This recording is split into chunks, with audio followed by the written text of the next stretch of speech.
नमो नमः बच्चों। आज इस वीडियो के माध्यम से हम लोग चिट्ठी के अक्षर इस पाठ के बहुविकल्पीय प्रश्नों को बनाएंगे। आप केवल ध्यान से सुनिएगा तो भी आपको इसके सारे प्रश्नों के जो सही विकल्प हैं वो याद हो जाएंगे, ऐसा मेरा आपसे दावा है।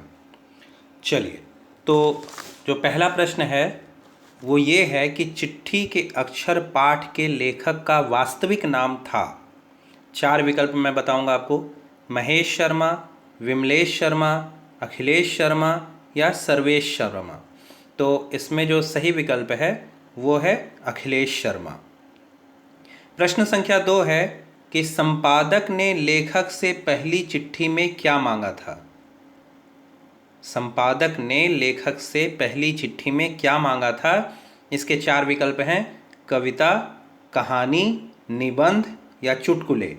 तो इसका जो सही विकल्प होगा वो है कविता। प्रश्न संख्या 3 है कि चिट्ठी में लेखक के मन को अपनी ओर खींच लिया क्योंकि। चिट्ठी ने लेखक के मन को अपनी ओर खींच लिया क्योंकि लिफाफा बहुत सुंदर था, चिट्ठी टाइप करके लिखी गई थी, उसकी लिखावट बहुत सुंदर थी या उसकी भाषा बहुत सुंदर थी। तो आप लिखिएगा कि उसकी लिखावट बहुत सुंदर थी। ये वाला विकल्प जो होगा वो सही रहेगा। फिर है कि लेखक के पास जो अखबार आया उसमें पूरे पेज थे, बीच में खाली जगह रहेगा 30, 34, 31 या 32। आप सही विकल्प जो है 32 पे टिक लगाइएगा, ये आपका सही रहेगा। फिर है कि लेखक खाली जगह है तिथि पर बारात में शामिल होने गया। तो नियत, नियमित, निकट। इसमें नियत या नियत माने होता है कि एकदम निश्चित उस समय पर, ठीक है। तो नियत वाला जो विकल्प होगा वो आपका सही होगा। छठा प्रश्न है कि लेखक ने देखा कि उसका दायां हाथ कंधे तक कटा हुआ है, वह उनकी ओर, फिर बीच में खाली जगह, वो होकर देखने लगा। मुग्ध, उल्लासित, दुखी या आश्चर्यचकित।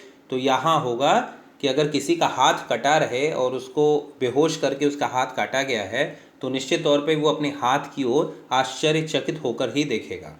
दूसरा है कि महिपाल सिंह, फिर खाली जगह है, सटीक निशाना मारते थे, दाएं हाथ से, बाएं हाथ से, दोनों हाथों से या इनमें से कोई नहीं। तो इसमें आप दोनों हाथों से जो विकल्प होगा उसको सही करेंगे। महिपाल सिंह का दायां हाथ उस समय उड़ गया था जब वे, यहाँ पर 4 विकल्प जो देगा वो किस तरीके से दे सकता है। जैसे दे सकता है कि शत्रु को अपनी गोलियों का निशाना बना रहे थे, या शत्रुओं के हमले से जान बचाकर भाग रहे थे, या शत्रुओं को ललकार रहे थे, या शत्रुओं से युद्ध विराम की मांग कर रहे थे, यानी युद्ध को रोकने की मांग कर रहे थे।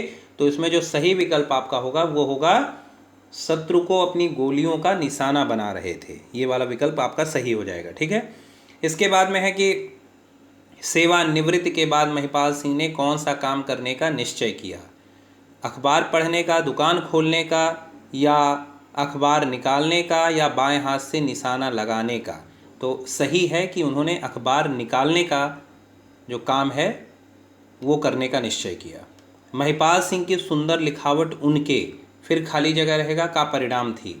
अचूक निशानेबाजी का, निरंतर अभ्यास का, उनके शौक का, या किसी की नकल का।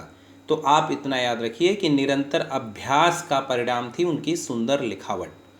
रसरी आवत जात तय सील पर परत निशान में किसकी महत्ता प्रतिपादित हो रही है। रस्सी की, सील की, अभ्यास की या निशान की। तो यहाँ अभ्यास वाला जो विकल्प होगा वो सही होगा। महिपाल सिंह के व्यक्तित्व से हमें क्या प्रेरणा मिलती है। अखबार निकालने की, या सटीक निशाना लगाने की, या कविताएं लिखने की, या निरंतर अभ्यास करते हुए निराश न होने की। तो इसमें जो अंतिम वाला विकल्प है यानी घ, निरंतर अभ्यास करते हुए निराश न होने की, ये वाला विकल्प सही है। इस तरीके से हम लोगों ने इस पाठ के 12 बहुविकल्पीय प्रश्नों को बनाया। आगे के वीडियो में हम और भी बहुविकल्पीय प्रश्नों को बनाएंगे। धन्यवाद।